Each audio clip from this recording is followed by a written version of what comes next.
The Reale Deal Show. Brought to you by eBodyboarding.com and TribeBoards. I thought I'm making good content, Jay. I'm not going to air this part. Why? Because it's terrible. What, because we're fighting? All right, let's go. This is entertaining, isn't it, people? You should run this, Jay. This is how it is working with your husband. Here we go. I'll just say that. It's now the Vicki Reale Show. Isn't it always? Yeah, that's right. 24/7, 365. That's right, dear. You got it right. All right, here we go. Wipe the spit off my mouth.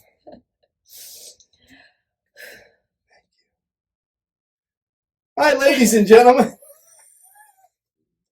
It's hard to get started here. This is the Reale Deal Show. Welcome back to the show, Vicki. Woohoo! I'm a real deal too, you know. Yes, you are. You love being on the podcast so much. It's so easy to get Vicki to be on the podcast. Yeah. We're here on a Sunday, and I came to work to get stuff done, and then Jay wants to shove me in front of a mic. I told you a week ago we were doing this, so there's no surprise here. Yeah. All right, the fun of doing a podcast with your significant other. We're going to get through this one way or the other. Hopefully we'll stay married at the end of this. This is a podcast where we, Vicki and I, answer your questions. So I posed the question on both Instagram and Reddit and Facebook. And OnlyFans. Oh, God. If anybody had a question for Vicki or I, pitch your question to us and we will answer them as best we can. So that is what we're here to do. We're just going to go ahead and rip through these questions one at a time. Let's do it. Sound good? Yep, hurry up. Okay. Oh, God. All right. So let's start with the first one. I had somebody ask me, who was my biggest rival coming up with my competing days? So for me, it would have had to been Mike Stewart was always the big rival for all of us in those days. He won everything. He won the U.S. Tour events.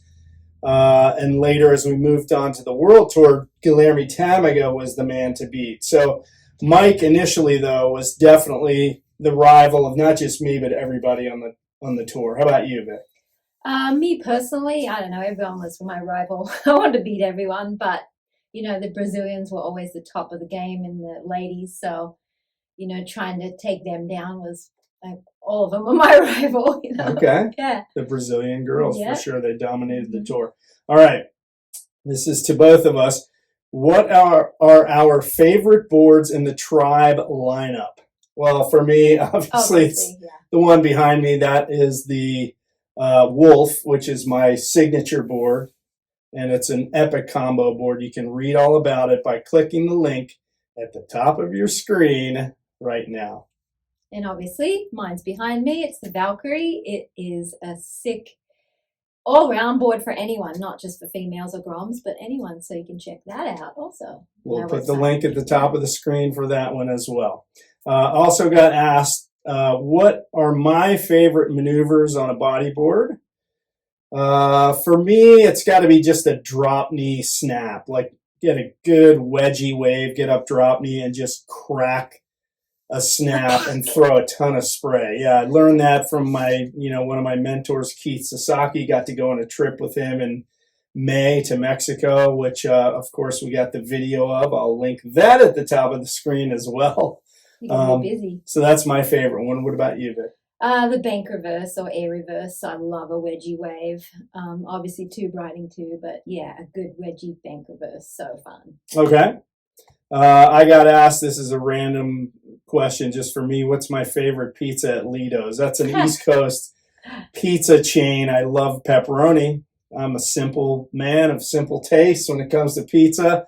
That is my death row meal. If I was on death row and they said you could have one more meal, it would be a pepperoni pizza from Lido's. Add chocolate chips and a Coke and chocolate chip meal, cookies. Right? And a Coke. What did Absolutely. You said add chocolate chips. Oh, chocolate chip cookies, yeah. Sorry to correct you, No darling. worries. You're always correcting me, so I'm used to it. I'm pedantic in that way. Drives her nuts, as it should. All right. Here's a good one. What cool exercises in the gym have the most impact on your bodyboarding form? For me, I do a workout every morning, about a 90-minute workout every day, 7 days a week, which includes about 20 minutes of stretching. To me, that is the most important thing for bodyboarding is stretching. Bodyboarding is really tough on your lower back and your neck in particular, and also your shoulders, your calf muscles. So just try to keep limber with stretching. I do other stuff, of course, weights and a little bit of cardio as well every day. But yeah, the stretching would have to be most important. What about for you? Yeah, I'd agree. And then maybe upper body, cardio. Okay. A bit of everything, yeah. Fair enough. Mm-hmm. Let's see. What are a couple of my most memorable waves ridden? And yours too. So for me, memorable waves, man. Indonesia's chock full of epic waves. Australia, I've had some epic waves in all these spots. Of course, Fiji. Yeah. We've had some phenomenal waves at restaurants in Fiji, and even in wave pools. I mean, that's the new realm. There's some legitimately epic, super fun waves in the wave pools. I think Waco, for me is a blast because it's wedgy and hollow, and Surf Ranch is like a long, peeling, perfect point break. What about for you? Yeah, my most memorable are probably Cloud Break and Slater's Ranch, just for barrels and the Cloud Break size and scariness. Yeah, yeah. And you should, you can check out our videos on our trips to both places, Tavi Tube Tour and Surf Ranch Roundup, to see what Vicki's talking about. You're going to see a lot of smiling faces, and you guys can come with us on one of these trips. They're open to anyone who wants to sign up. Just go to the bodyboarding travel page on our site for all the details on that. Hit the bucket list. Yes, absolutely. All right. So we have a person who asked, let's see. Sorry, I'm getting ahead of myself here. Let me make sure I get all these. What inspired us to start eBodyboarding.com? What's been the biggest challenge running the business together as a team? That's from our local friend, John Clark. We actually did a podcast together about how we started eBodyboarding and why we started it. So that's in one of the podcasts. And again, I'll link that. I'll probably link it in the description. I'm getting too many links at the top of the screen. I'm putting in here. So the biggest challenge, what inspired us really was our careers coming to a close as pro bodyboarders and needing to make a living. And at the time, our passion. Yeah. So the internet was exploding at that time. That was 1990, end of 98. And we just saw an opportunity and saw a need for bodyboarders to get top-notch gear no matter where they lived, because a lot of places, most places, didn't have options for good quality boards. So, but the challenges of running the business together. As you can tell at the beginning of this podcast. Yes. Working with your better half, it's got pros and cons, but if Jay wasn't so sweet, maybe it wouldn't work. But balancing that at home. It's a roller coaster, man, because you're always with each other at work and at home. And I think, to me, separating tasks is the most important thing. So we're not overlapping too much. Vicki has the lion's share of all the back end stuff, accounting and website stuff, inventory stuff, and I try to handle the media side. And that seems to work now, and it took a long time to get to that point. Okay, next question. This is from Colin Crowther, guy who actually I did a podcast with in Central America a couple years ago. He says, we're arguably the most celebrated bodyboarding couple in the world. Have we ever tried to tempt the other into a wave so that you can take the better one behind it, or ever had a domestic dispute? Of course, I always do that. Oh, go, Jay, you take this one. Thank you, sweetie. I know. I always go back to the Bud Surf Tour days when there was an event at Lower Trestles, and Vicki and I actually got put in a heat together. And there was a situation in the heat where Vicki was leading me in the heat, and I was going to get third and get knocked out of the contest.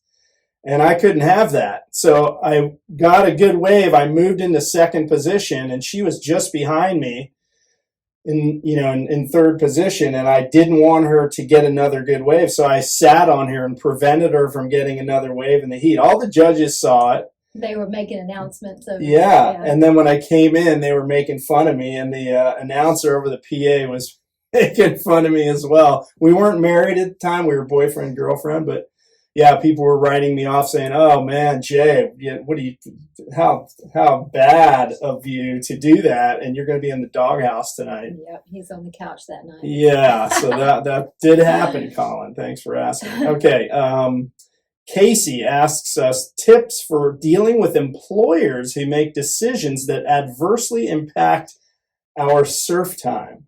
So apparently Casey has a job where his boss doesn't care that he likes to ride waves. So what's your call on that one, Vicki? If I'm understanding it correctly, I don't know if I do actually. Like, because we are our bosses. No, he's asking, what do we have advice for him? Oh, advice for him. Yes. That's the beauty of our relationship is I think it's important Jay gets in the water, so I have no qualms of him going. But as far as convincing your boss if you should go, mental health. Yeah, I mean, it's good for your mental health. I know that. Here's the thing with work and surf. For me, surfing is critical for my mental health, like you just pointed out. It's my only way to kind of escape from technology and any responsibility for that time I'm in the water every day. So what I've done is in my adult life, I've made it a point to build my life and my employment around my surfing rather than the other way around. A lot of people, they get the employment first and then they try to build the surfing around their job. I understand not everybody has that luxury where they can do that, meaning build their life around surfing. But if at all possible, always try to find some form of employment that allows you to do, it may not be surfing, it could be going for a run every day or whatever you like to do as an activity.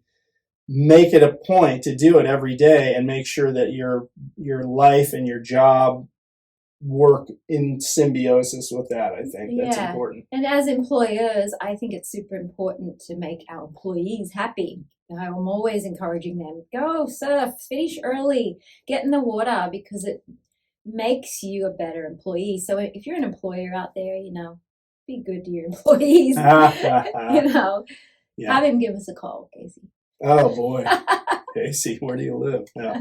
All right. Will asks, he says, "Thank you, Jay and Vicki. You're fantastic ambassadors for the sport." Thank you. Thanks, Will. Nice of you to say. Mm-hmm. Jay, I recall you mentioning you grew up on the East Coast. What drove you to make the move west, and what was it like in the first few years? Were the larger waves and competition intimidating?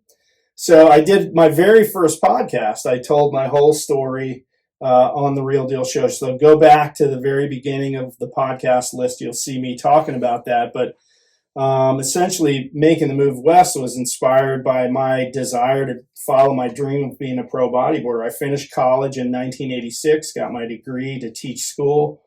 I turned down a teaching job because I wanted to save money for a year and move to the West Coast and do the pro circuit and follow that dream. So I did that. I worked 2 jobs for the next year after I graduated and saved enough to move to the West Coast.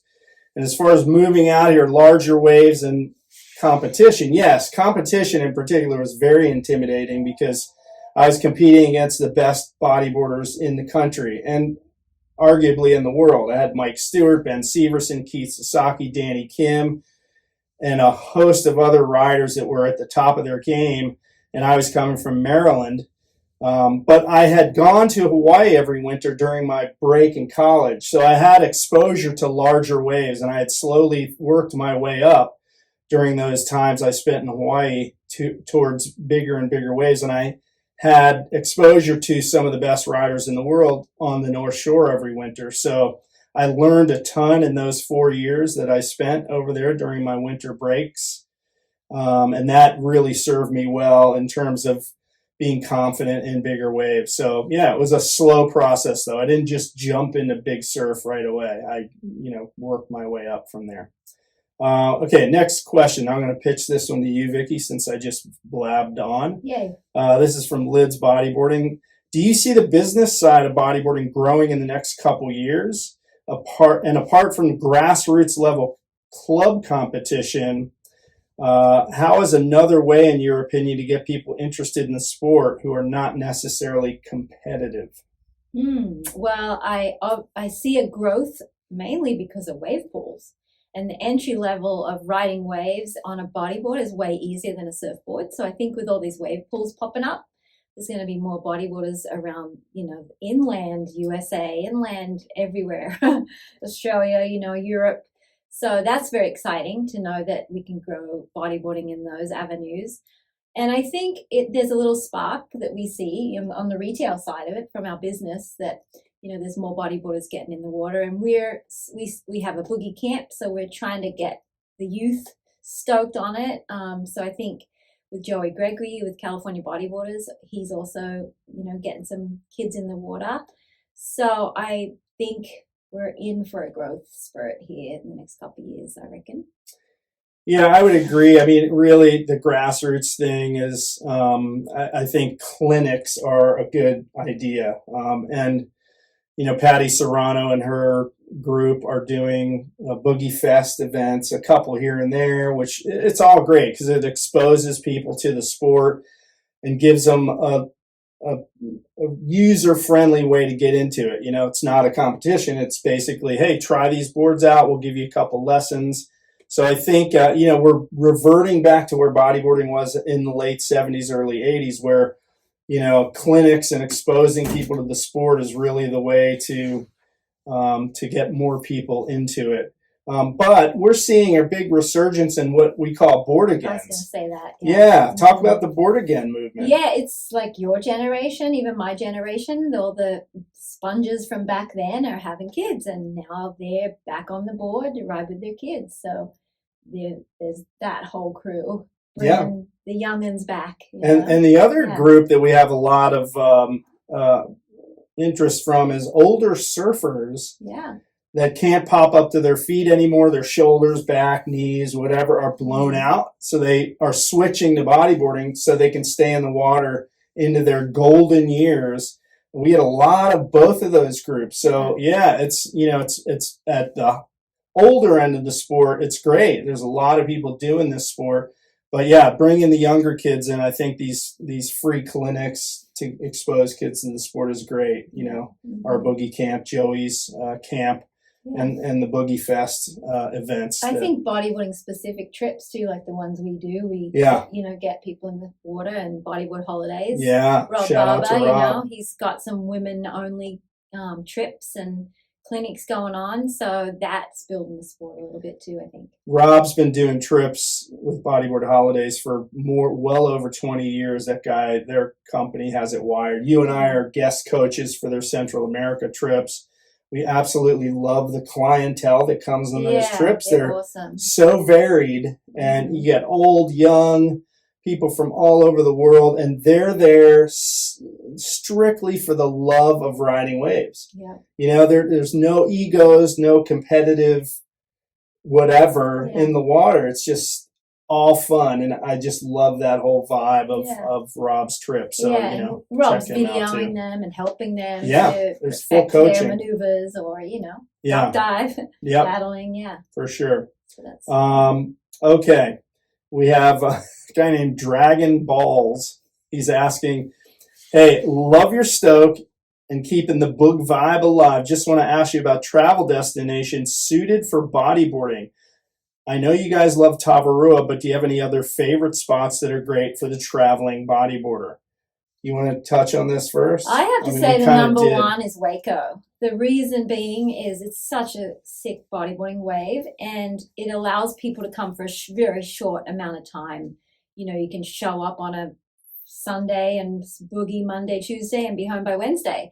So it enables you to get guaranteed waves on your trip and, get it over within 4 days. Yeah, So, that's a good point. Wave pools, our wave pool trips have been popular because people are time crunched. Mm-hmm. They don't have a week or 10 days or 2 weeks to travel to Indonesia and hope that there's going to be good surf. Might get skunked, yeah. And hope that it's not going to be crowded. That's another one. Mm-hmm. A lot of our wave pool clientele, they're also looking for somewhere they can go where there's not people paddling circles around them taking all the good waves. Mm-hmm. And at wave pools, it takes all of the negative aspects out of it. You don't have sea life to worry about. Yeah. Weather. Yeah, you don't have to. There's no getting pounded on the inside while paddling out. Mm-hmm. You are guaranteed waves, and everyone gets the same amount of waves. And it's a group setting because it's all compact and sort of packaged. So there's a lot of camaraderie because you're waiting your turn. You're in a line. Everyone's hooting for each other. Everyone knows they're not going to get paddled around. They're going to get a good wave. So there's a ton of stoke on those trips. And we do love Tavarua too, though. That's the other side of the coin. It's an exotic location. But yeah, sometimes it's crowded. So it's never a guarantee. And we've had great years and okay years. Never really had what I'd call a really bad year. So yeah, but that's a destination for beginners and advanced too. A lot of people don't realize that, there's not only cloud break and restaurants, but lots of fun other breaks there. So. Right. But as far as the destination or spots for traveling bodyboarders, it really depends on their ability level. Yeah. If you're a novice, you don't want to go to Tahiti. Yeah. Or maybe, certain places in Indo, there's spots that are good for novice riders, but you really got to do your research and know the kind of waves that you're going to be riding. If you're a beginner or a novice, you want to seek out a sand bottom locale. A lot of places in Costa Rica and El Salvador that have sand bottoms that are kind of more user friendly and just fun. Just scary, fun just with warm water. Yeah. So just do your research. Somebody asked what happened to LMNOP. I can give a quick answer on this. Yeah, essentially, the long story short is that the person who was running it towards the end placed an order for boards. The boards were defective, and they came right before summer, and he had pre-orders that he couldn't fill because the boards weren't up to scratch. So basically, he missed that whole summer season and all the income that comes with selling the boards.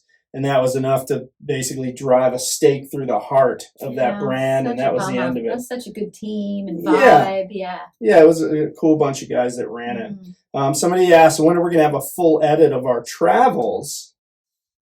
We have edits of all our trips on YouTube. Maybe like a not mixed, one conglomerate one. Maybe a mixed one, like here's this, here's that, maybe. Yeah, are you offering to edit that for us? Because my gosh, I hate the length of the editing process. Maybe AI can do that for us. Maybe.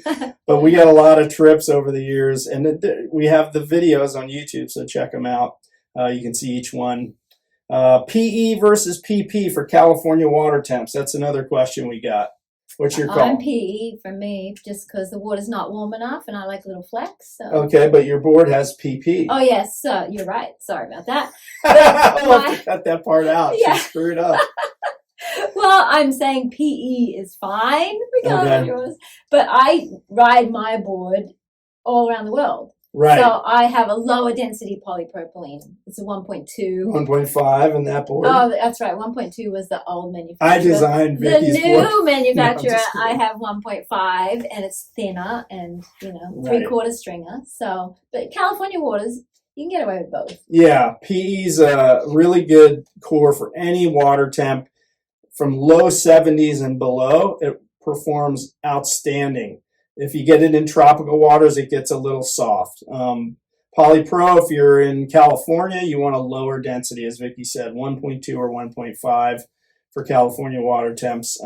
I've seen people that run 1.9 in California Polypro. To me, that's too stiff. A board needs to flex to turn properly. And if it's too stiff, you can't turn. It tends to skip through the turns. So that's my call on that one. How do you catch a wave in a lineup dominated by surfers, especially if it's a longboard type wave? This person says they tend to sit way inside the surfers, which makes sense because longboarders can take off way, way outside. Is there a better way? And this person now lives in LA County, and they're going to, like, point breaks like Malibu and Topanga. They do dip into Zuma now and then, which is a pounding beach break, but it's mostly closeouts. So how do you deal with the lineup dominated by surfers? That's a tough call. If I was paddling out at Malibu, they're going to catch waves way further out than you. It's harder to catch a wave on a bodyboard. I'm female, so I might flirt a little and, maybe. You're getting a theme here with Vicki. Yeah. But yeah, if you're paddling out there as a dude and wanting to get a wave, that's going to be tough. You might have to sit on the inside. I say kill them with kindness. I feel like if you, say hi and pick up a conversation and, you've shown that you got a good vibe, I feel like if a wave's coming, that guy might give you his wave. So just be nice. I think that's one of the only things. Yeah. I can't think of anything else. It is tough to deal with longboarders on a bodyboard because, like you said, they're taking off way outside. I would say, like Vicki says, strike up conversations with people. It disarms them, and it makes it harder for them to take a wave from you. If you get to know people in the lineup, you're social. Just, hey, man, that was a great wave. Love that board. What a cool airbrush on that board.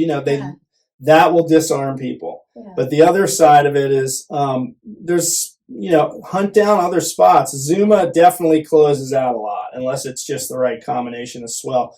But up in LA County line is a great option. It's a little more spread out. It is surfer dominated, but there's a little more leeway there to get some waves. So just, do a little research, hunt around down in the South Bay as well. Manhattan Beach Pier. There's a little boogie crew on the north side of Manhattan Beach Pier. So maybe check that out or do a road trip down here to Orange County. Yeah, that's one thing I hate when you're paddling out, especially in California. You paddle out and everyone's just like, no one talks and it's just crazy to me. It's like, just say hello to people and just be friendly. And so, I don't know. It goes a long way, I reckon. Sure. Any tips for taking the drop on steeper, slabbier, hollow waves? Do you push down harder than usual and or shift your weight forward or backward while spreading your legs for control? Yeah. Slabbier, hollow waves. Back on that corner. A PE board, more flexible board. Make sure your board has flex. Yeah, to me, slabby or hollow waves, there's a couple things. First of all, get in way early. Get in early, man. You got to sit right where it starts to ledge up, because if you try to take off out here and the thing slabs out, you're just embedded in the lip. You're going to get tossed. So you almost have to take off under the lip. And here's a little tip that I like to do in slabby waves. I'll put my board in front of me as I'm dropping in and extend my arms, and I'll put both elbows on the deck so that I can really bend the board off the bottom. But the other part of that is if you're extending the board in front of you, your legs will be your edge control and your control surface and keep you from getting pitched and nosedive. So you got to extend the arms and then get the elbows on the deck when you hit the bottom of the wave and really crank up on that nose to make that bottom turn. And then you can shift your weight forward. Don't shift your weight forward until you've finished the bottom turn and you've set your line in the barrel.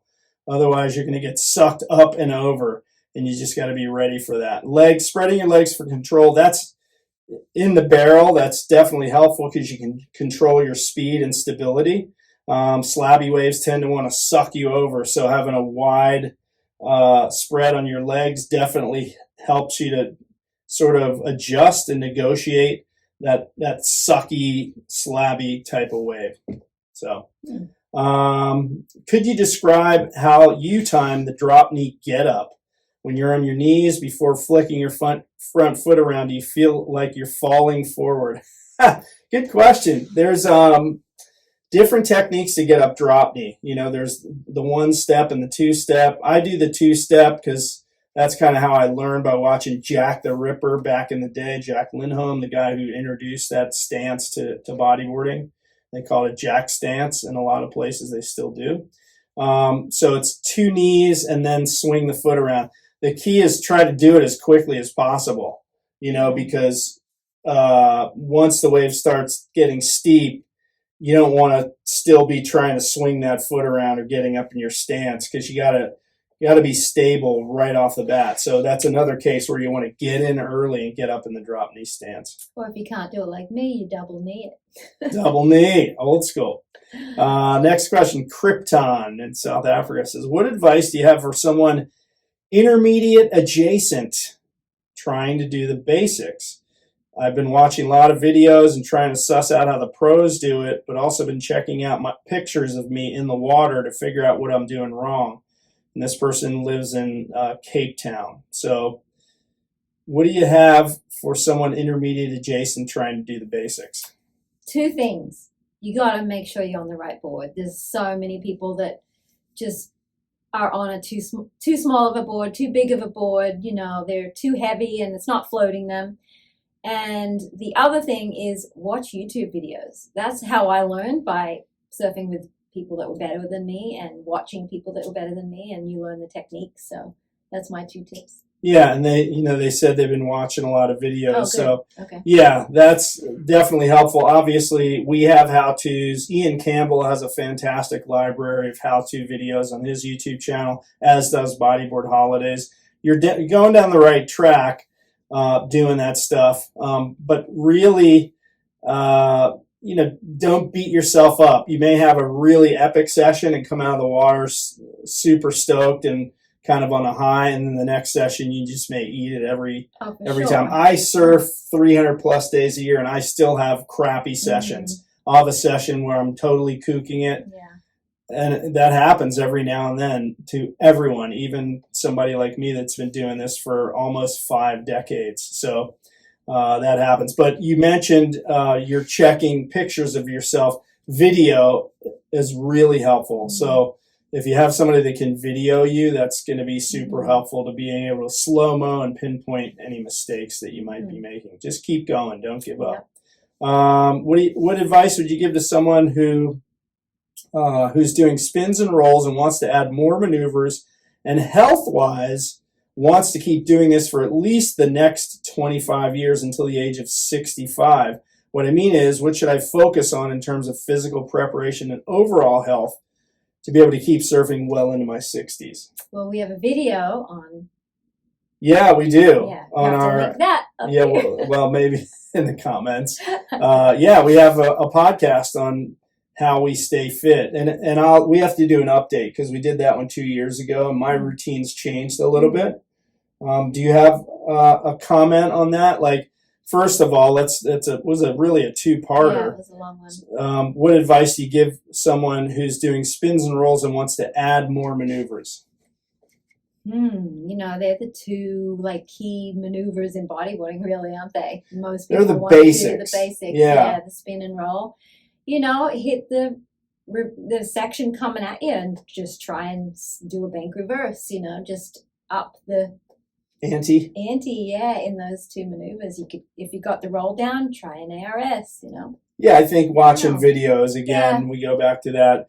When I started and you started, there was no internet. There were no videos to learn from. So we just kind of experimented or watched other people in the water that were, around us, that were trying stuff, and just experiment, get out there and give it a crack. And as far as staying fit, we mentioned earlier in this podcast, flexibility. To me, that's, if you do nothing else, stretch, because I'm 62, right? And I had a period where I was getting less flexible and I was, getting tweaked here and there. And then I realized I got to stretch. I'm not a flexible young 20-year-old anymore. So the stretching came in. And then for me, as an older guy in my early 60s, putting more strength work in, keeping the cardio going, moderate cardio is important, but strength training, you start to lose muscle mass when you get older. So if you want to still have those muscles strong enough to handle the maneuvers that you want to do, and bodyboarding is, at least in certain kind of waves, is a rigorous activity. It can be if you're in bigger surf. You want to have the muscular capability to handle what the ocean throws at you. Yeah, I agree. Yep. Yeah. Flexibility. Yep. So both of us exercise pretty much 7 days a week in some form or another. We'll do an updated video on that in the future, in the near future. Oh, great.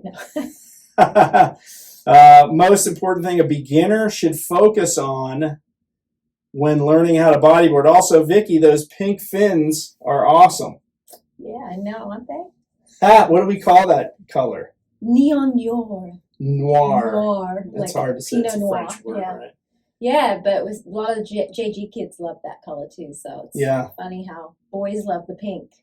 Yeah, pink's made a big comeback here in 2025 with guys and girls, of course. So what was the best part? Yeah, what's the most important thing a beginner should focus on when learning how to bodyboard? I think the most basic, carving along the wave, getting used to going left and right, and hand positioning. Yeah, to me, it's like body positioning, correct technique is the most important thing. I have a really good video on body position, hand position, and how to catch a wave on a bodyboard. There's a very specific technique to paddling for a wave that a lot of beginners don't know. So maybe watch that video, and there's other ones out there on the basics, how to catch a wave and your body position on the board. And you got to have swim fins for all of this. Swim fins are critical. A lot of people that are new, they're like, oh, no, I'm not wearing swim fins yet. To me, that's like going down a river in a kayak without paddles. I mean, fins are critical for controlling your speed, direction, and propulsion out into the surf and onto the wave.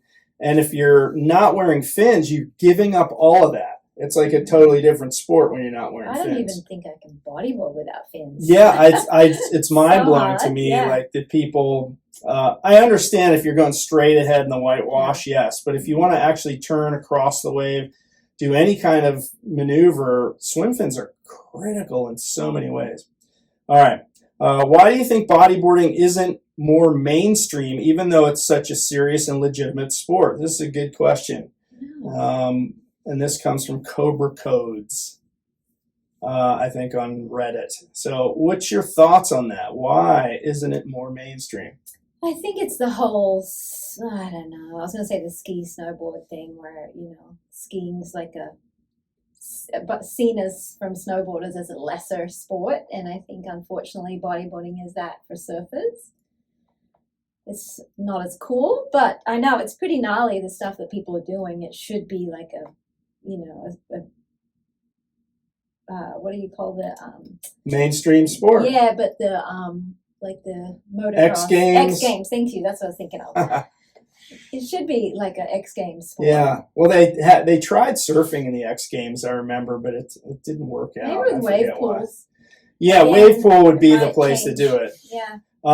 But yeah, why isn't it more mainstream? There was a big push to make bodyboarding mainstream, and arguably it got pretty close there in the late 80s. Maury Bodyboards, which was one of the few players in the bodyboarding world back in those days, there weren't many manufacturers.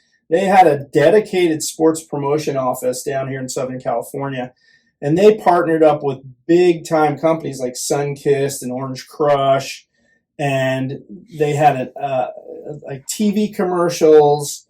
They partnered with Wrigley's Gum for a bodyboarding commercial. So they were really making a push to make bodyboarding mainstream. We were on MTV a lot back in those days. And it was all thanks to, Mary Lee Christensen and before her Patty Serrano, who made that push. And of course, then the magazine started, Bodyboarding Mag. You can see I got the copies right here. That's my one of my early cover shots, not my first one, but so it was almost there. And then we had a recession in the early 90s, and all the companies that had backed bodyboarders, I mean apparel and wetsuit companies, started dumping bodyboarders to save money, in their budgets. And they even dumped a bunch of surfers, but it seems like it never really recovered from that time. I mean, we could literally do a whole podcast just on that topic because it gets asked all the time. And maybe it's because there's no corporate companies that own bodyboarding.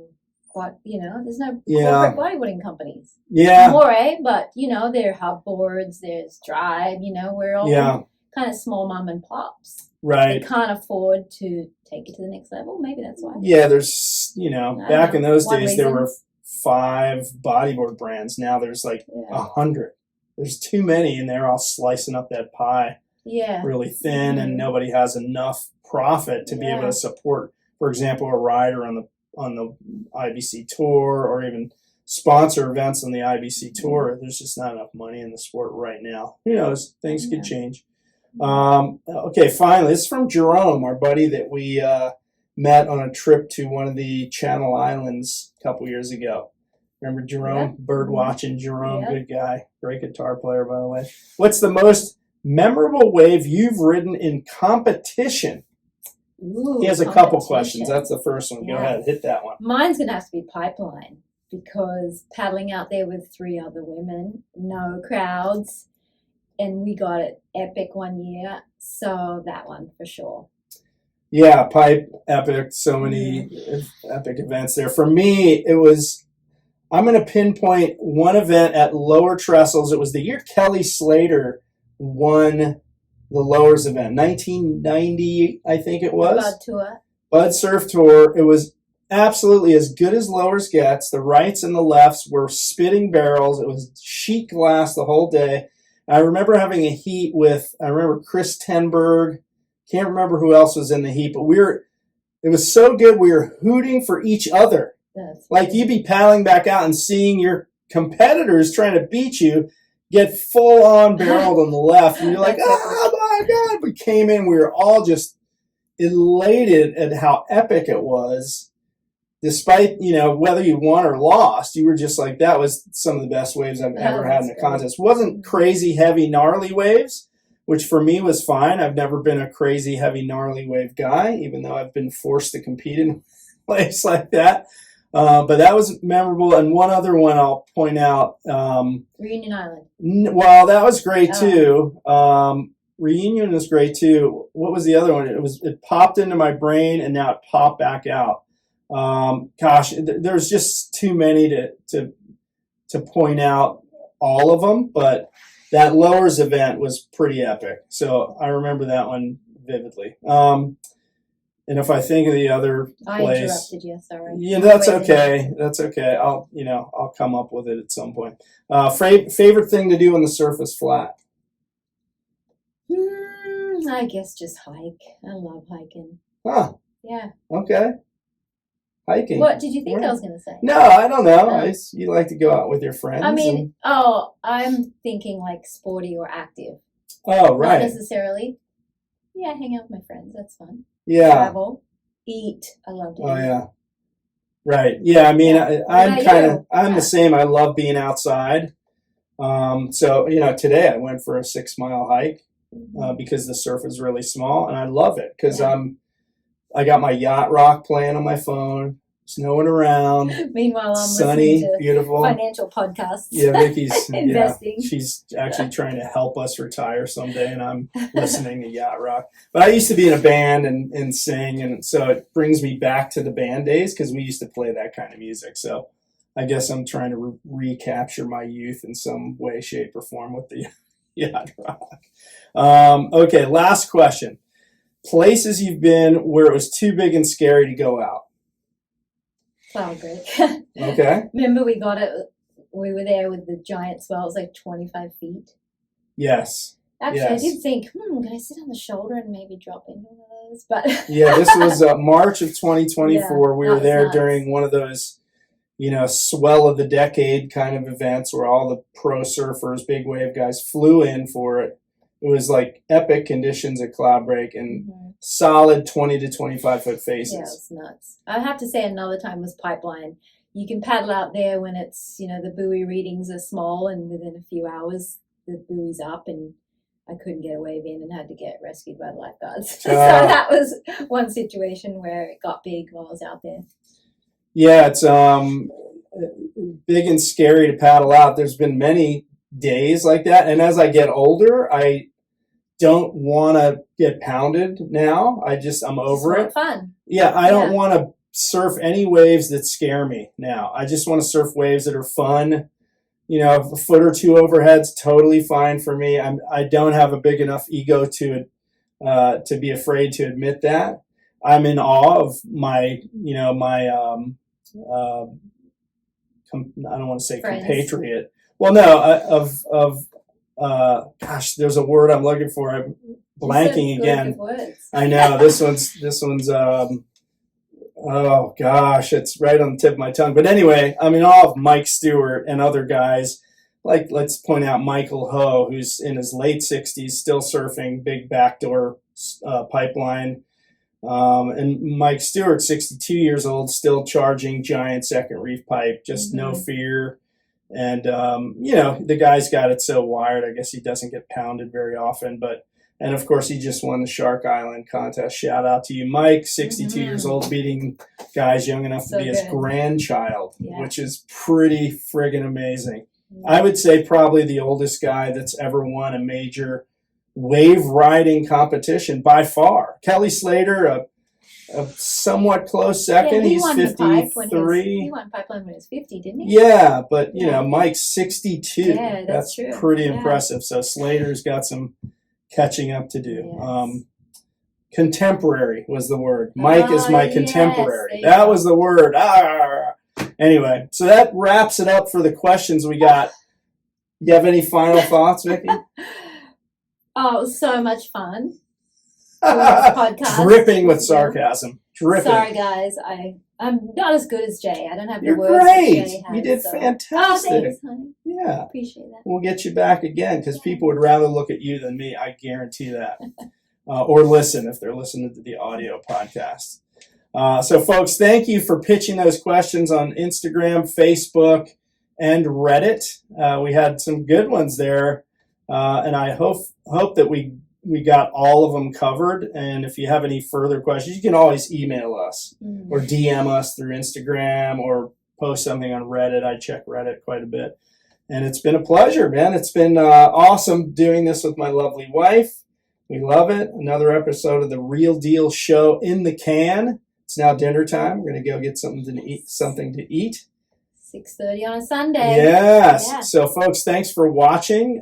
We hope that you enjoyed this episode. Give us the thumbs up and be sure to subscribe. We're trying to get over that 10,000 mark here on YouTube. We're getting very close to 10,000 subscribers. So tell all your friends about this podcast on YouTube. And if you listen to the audio podcast, keep on listening, folks. We hope we helped you to pass the time while you do whatever you do when you listen to podcasts. So on behalf of my lovely wife, Vicki Reale, and myself, Jay Reale, folks, we will see you in the surf. Thanks for listening. Ciao.